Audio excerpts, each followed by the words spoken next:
siang, Mas. Iya, siang, Bu.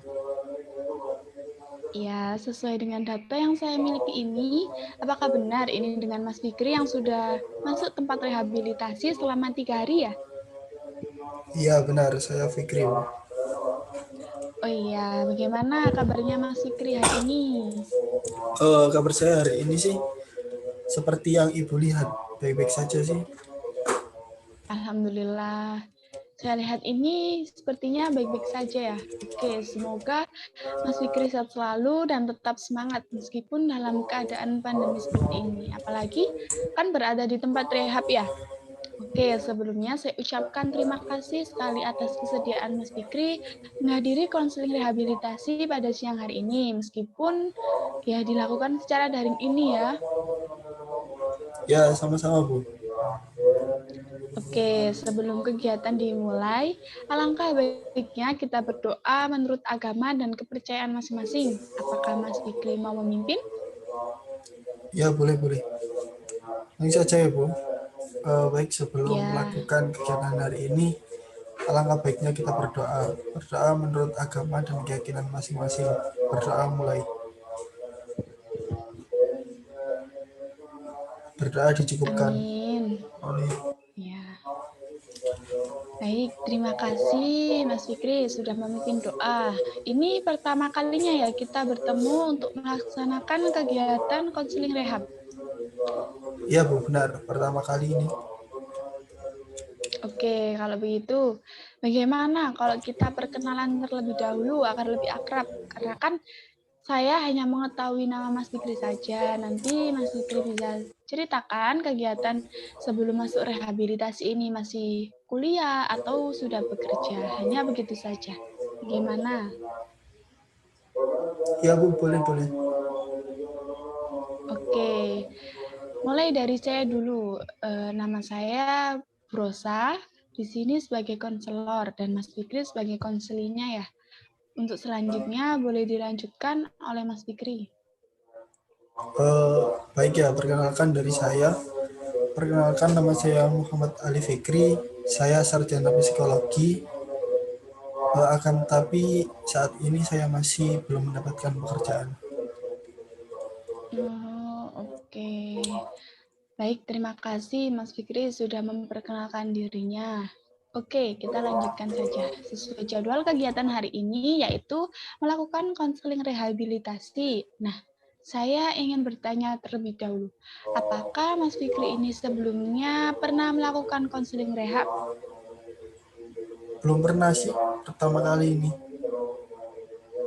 Oke, karena Mas Fikri belum pernah melakukan konseling rehabilitasi, Ibu jelaskan sekilas ya. Jadi, di dalam konseling rehabilitasi ini terdapat beberapa asas yang harus kita jalankan. Yang pertama, asas kerahasiaan. Di sini, Mas Fikri itu bisa mengungkapkan semua isi hati Mas Fikri kepada saya. Tidak usah malu ataupun ragu. Percayakan kepada saya. Karena konseling ini tuh bersifat rahasia, begitu ya. Lalu yang selanjutnya, yang kedua asas kesukarelaan. Jadi Mas Fikri secara sukarela menceritakan permasalahannya tanpa ada tekanan maupun paksaan. Nah, yang ketiga ada asas keterbukaan. Di sini Mas Fikri secara terbuka menceritakan permasalahannya kepada saya tanpa ada yang ditutupi. Begitu ya? Iya, Bu, jadi nanti masalah yang saya ceritakan itu tidak akan bocor gitu kan, Bu. Hanya saja Iya, dan benar sekali. Ibu yang mengetahui gitu kan. Iya, benar sekali Mas Fikri. Akan tetapi bukan hanya saya dan Mas Fikri saja, akan tetapi ya ada tenaga ahli lainnya yang menangani permasalahan Mas Fikri itu mengetahui. O- Gimana? Oke deh, Bu, nggak apa-apa. Nanti saya akan menceritakan semua permasalahan yang saya alami. Oke, nah sebelum lebih lanjut, saya ingin memberitahu ya, dalam konseling rehab ini ada kontrak waktunya, yaitu dilakukan selama 30 menit. Iya, Bu, nggak apa-apa. Pokoknya jangan lama-lama gitu ya. Iya, iya, santai saja Mas Fikri. Baiklah, kita mulai konseling ini ya. Dan sebelum masuk ke permasalahan, saya itu ingin bertanya kepada Mas Fikri, apakah untuk melakukan konseling rehab ini apa ya, keinginan dari Mas Fikri sendiri atau ada rujukan dari kepolisian? Untuk konseling hari ini sih jadwal dari kepolisian sih, Bu. Oke, nggak apa-apa. Semoga perlahan Mas Fikri itu berkomitmen ya menjalankan konseling ini sampai permasalahannya tuntas.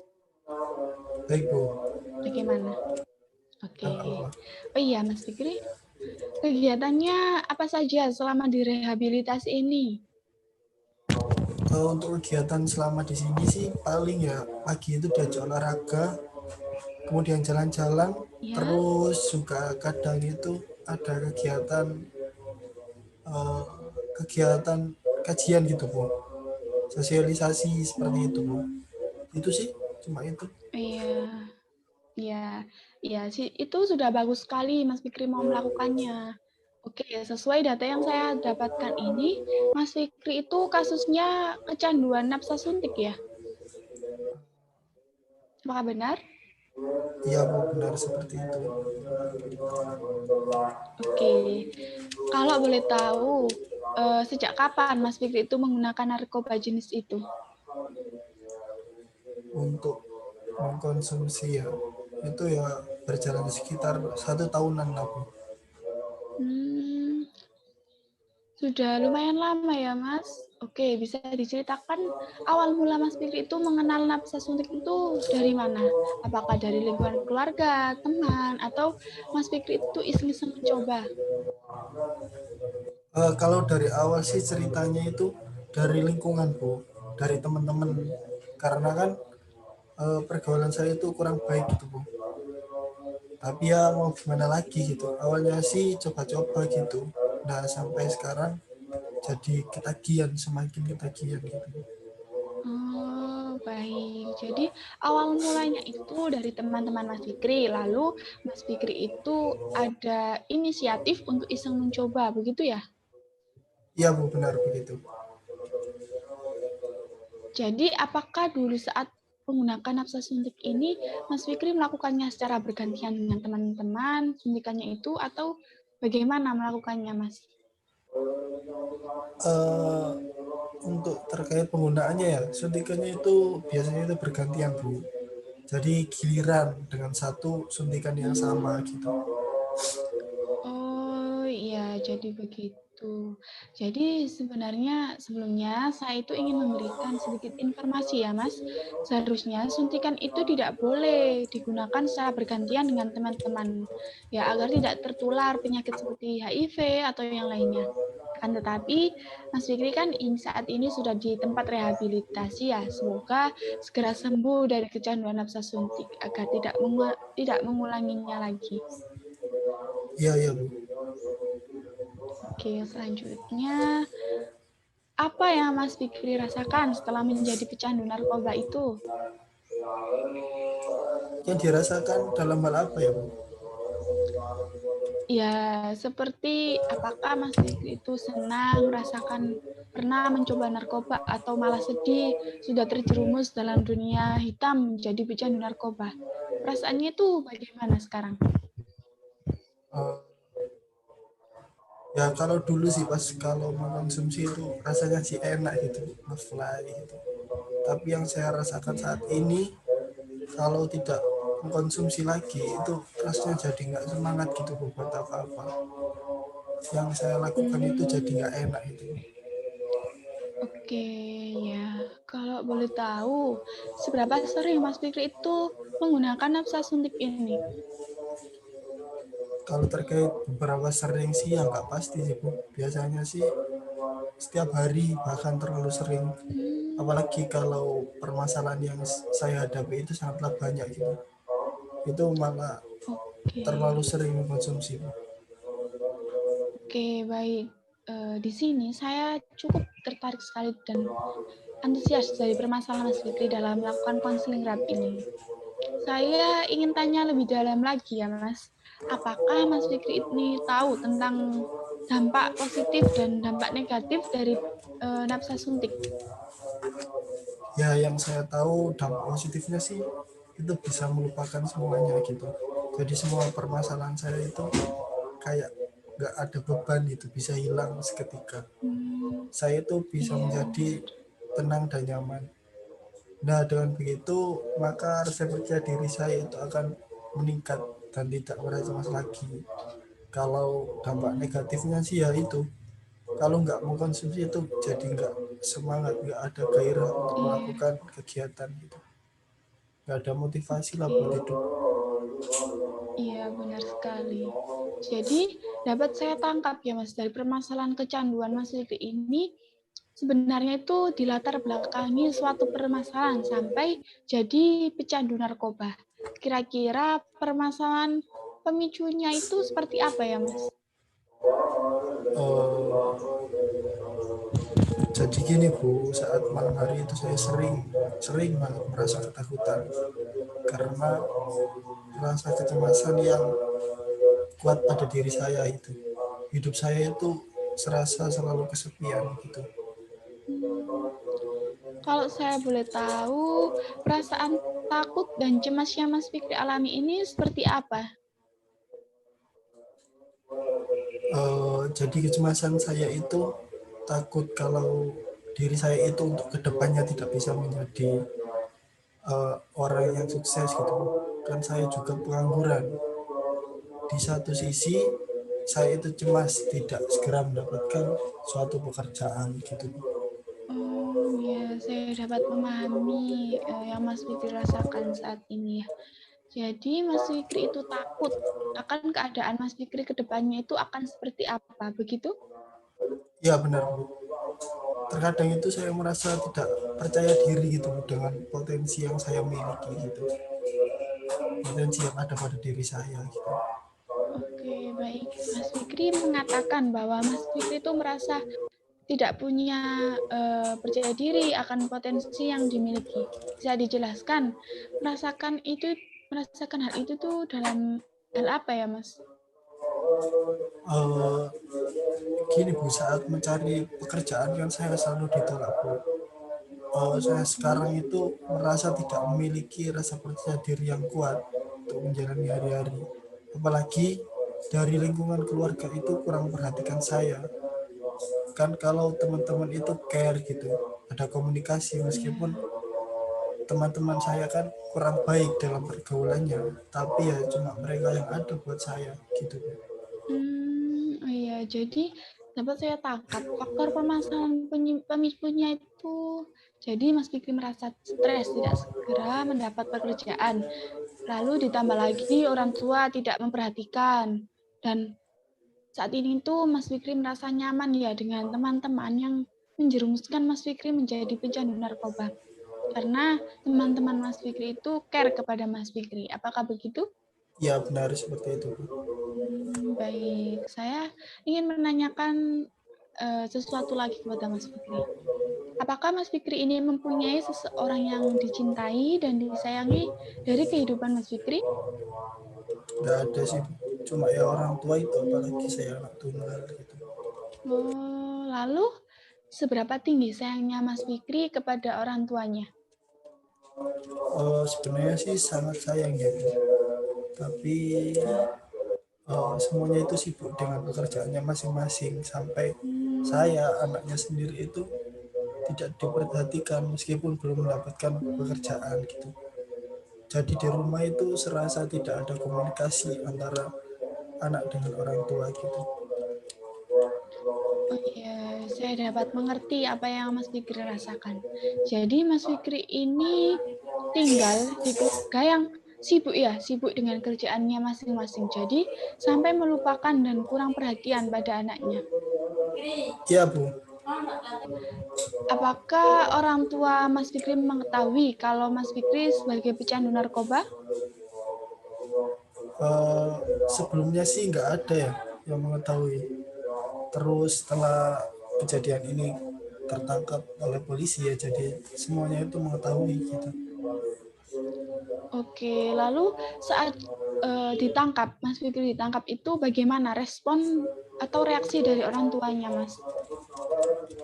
Ya kalau dari ibu saya sih pastinya sih kaget, sedangkan kalau ayah ya Iya. responnya itu biasa-biasa saja sih.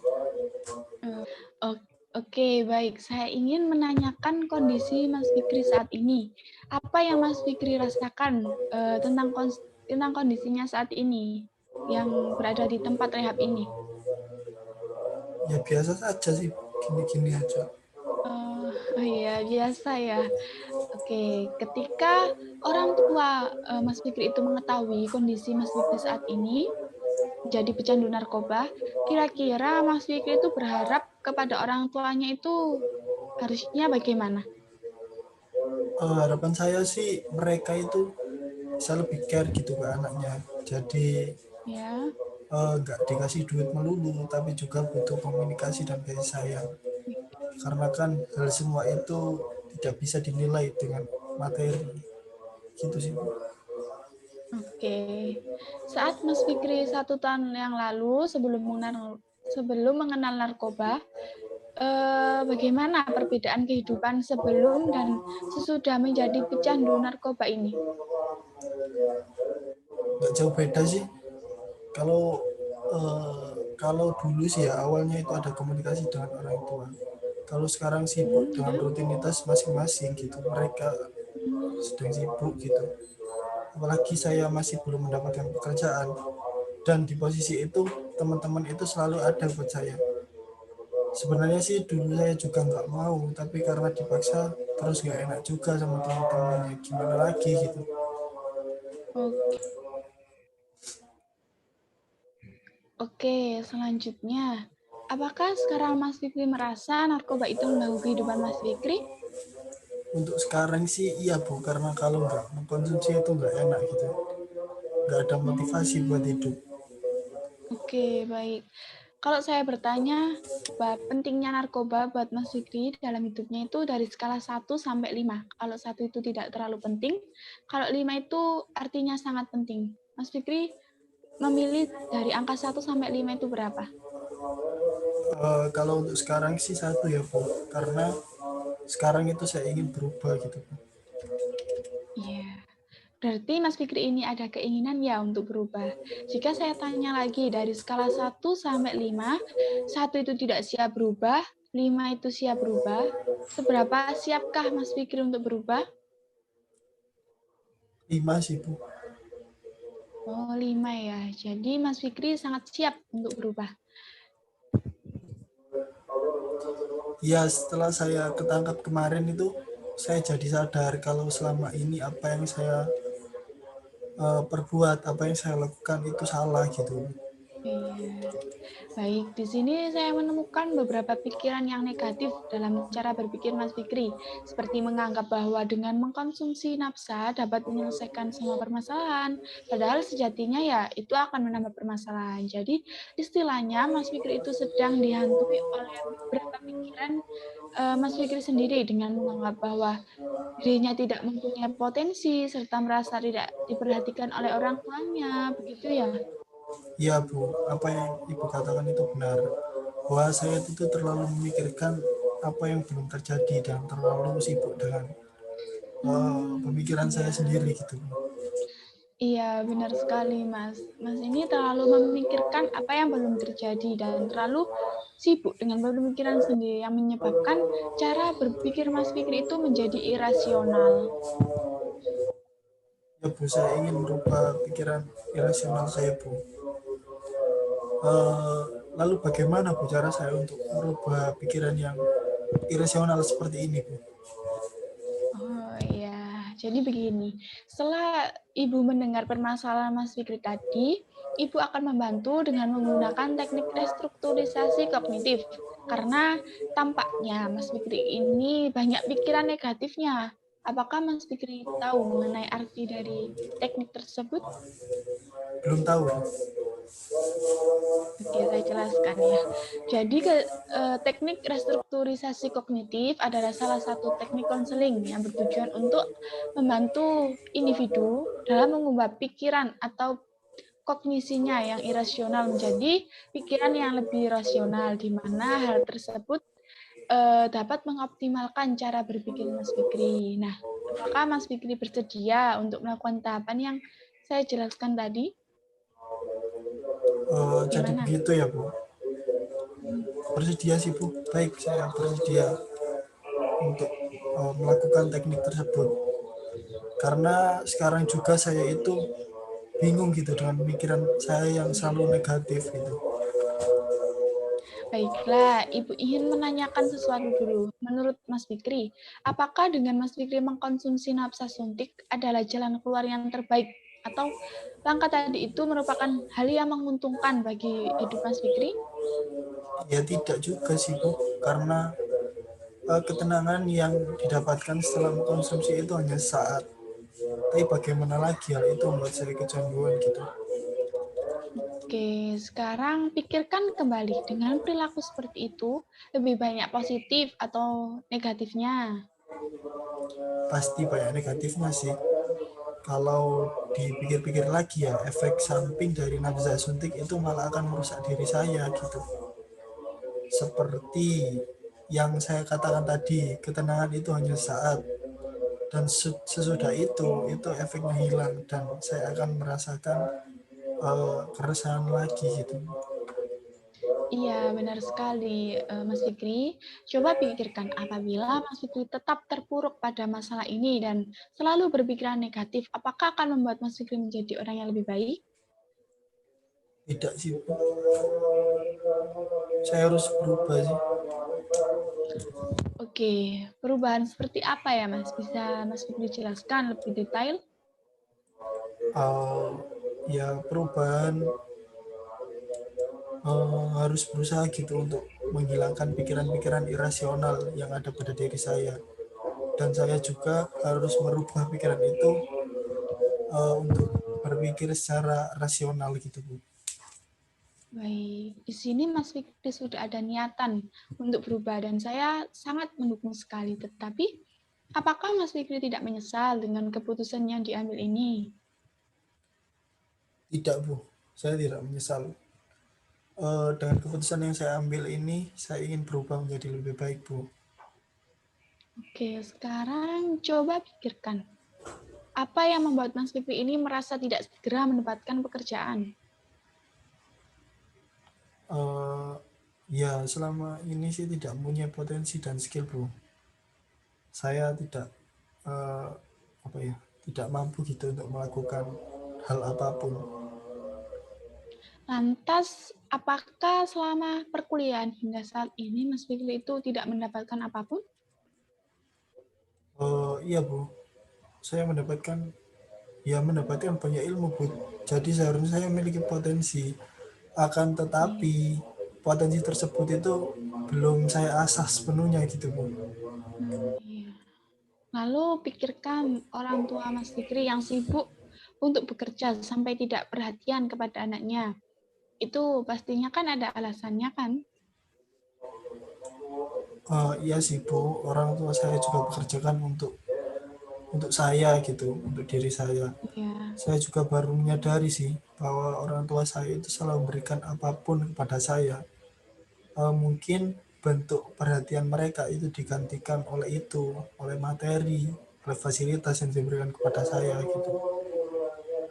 Ya meskipun itu tidak maksimal lah, tidak bisa dibandingkan dengan kasih sayang yang sebenarnya harus diberikan oleh mereka gitu. Iya, benar sekali Mas Fikri.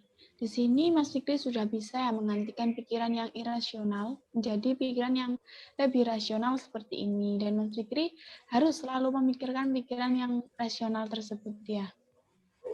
Oke, sekarang pertama bisa Mas Fikri coba untuk berpikir secara rasional tentang apa yang saya katakan ini ya.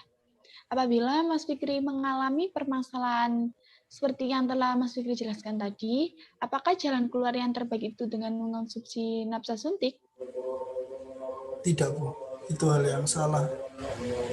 Apalagi saya mengambil jalan keluar dengan narkoba, itu tidak akan menyelesaikan permasalahan, akan tapi akan menambah permasalahan baru gitu. Kan saya juga ingin menjadi psikolog anak, jadi saya harus memberikan sebuah contoh yang baik gitu Bu. Iya, benar sekali Mas.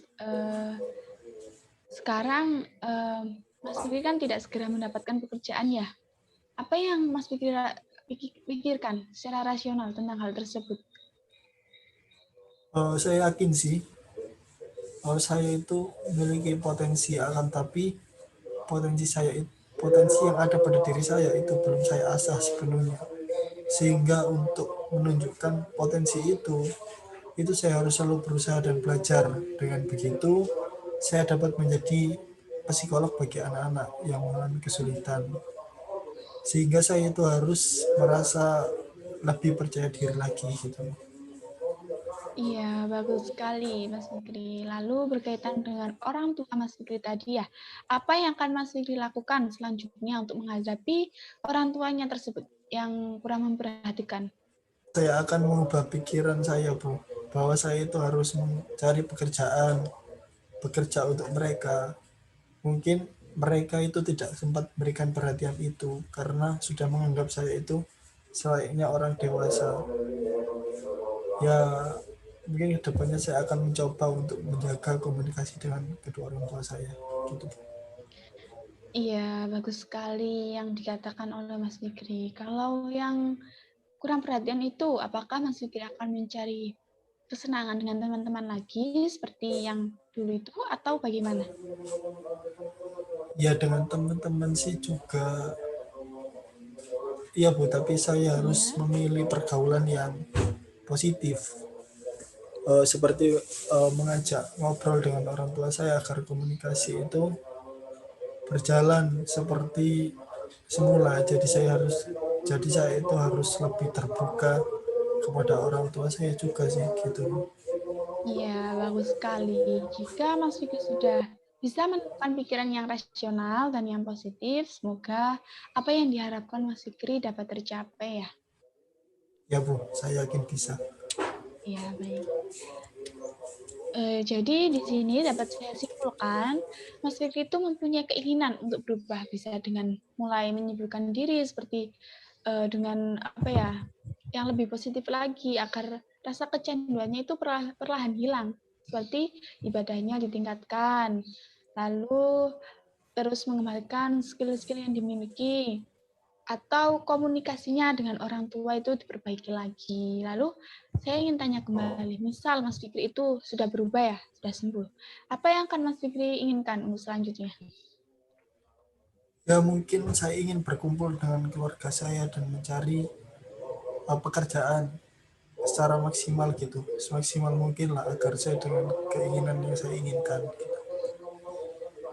Apabila terdapat teman yang mengajak Mas Fikri untuk mengkonsumsi narkoba, langkah apa yang akan Mas Fikri lakukan?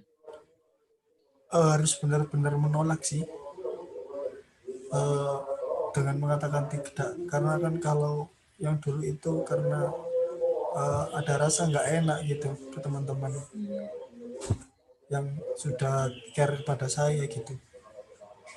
Oke, kalau begitu saya ingin bertanya sekali lagi kepada Mas Fikri. Bagaimana perasaan Mas Fikri saat ini dari skala 1 sampai 10? Berapa? 7 sih Bu, sekarang saya sih merasa lebih baik gitu setelah melakukan konseling ini.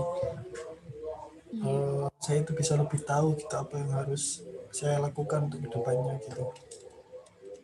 Baiklah, saya kira saya sudah cukup mengerti seberapa Mas Fikri itu berubah dirinya ya, dan seberapa penting orang tua bagi Mas Fikri. Terima kasih Mas Fikri sudah terbuka dan jujur menceritakan kondisi dan permasalahan yang dialami. Dan untuk selanjutnya, kan ada konseling selanjutnya ya. Kira-kira apa yang diinginkan Mas Fikri? Apa yang harus kita bicarakan besok menurut Mas Fikri? Mungkin sih bisa dibantu untuk uh, menghilangkan rasa kecanduan saya ini Bu, karena kan kalau pikiran saya sekarang itu sudah mulai terbuka gitu, sudah mulai agak lebih baik gitu Bu. Oke, baik. Nanti itu ya, akan saya berikan catatan yang harus Mas Fikri isi, yang harus dijawab. Dan hasil itu juga akan kita evaluasi pada pertemuan selanjutnya. Ya Bu, baik-baik. Lalu apabila Mas Fikri merasakan kecemasan ataupun ketakutan yang di malam hari seperti yang diceritakan tadi, Mas Fikri itu harus meyakinkan diri bahwa Mas Fikri itu bisa melakukan semua itu. Bisa dengan melakukan relaksasi agar lebih tenang, bukan dengan mengkonsumsi nafsa suntik, gitu ya. Kalau boleh tahu relaksasi seperti apa ya, Bu? Kurang paham saya. Oh iya, jadi seperti ini. Saat muncul rasa kecemasan, Mas Fikri itu bisa menghelakan nafas secara perlahan sebanyak 2 maupun 3 kali agar lebih rileks untuk ya itu menangani permasalahan, mengontrol permasalahan tersebut. Baik, Bu. Gimana? Lain kali saya akan mencoba relaksasi tersebut. Iya. Ya, jadi proses konseling ini sesuai dengan kesepakatan awal yaitu selama 30 menit dan konseling saat ini saya cukupkan ya. Lalu untuk konseling selanjutnya saya jadwalkan kita akan bertemu 3 hari ke depan. Semoga harapan dan keinginan Mas Fikri dapat tercapai. Iya, Bu. Amin, amin. Oke, sebelumnya agar lebih bermanfaat lagi, kita berdoa terlebih dahulu. Berdoa menurut keyakinan masing-masing, berdoa mulai. Amin. Oke, Mas Fikri. Saya akhiri pertemuan kali ini. Sehat selalu, jaga kesehatan. Dan Mas Fikri boleh melanjutkan kegiatan yang lainnya. Terima Iya, kasih. terima kasih banyak, Bu. Oh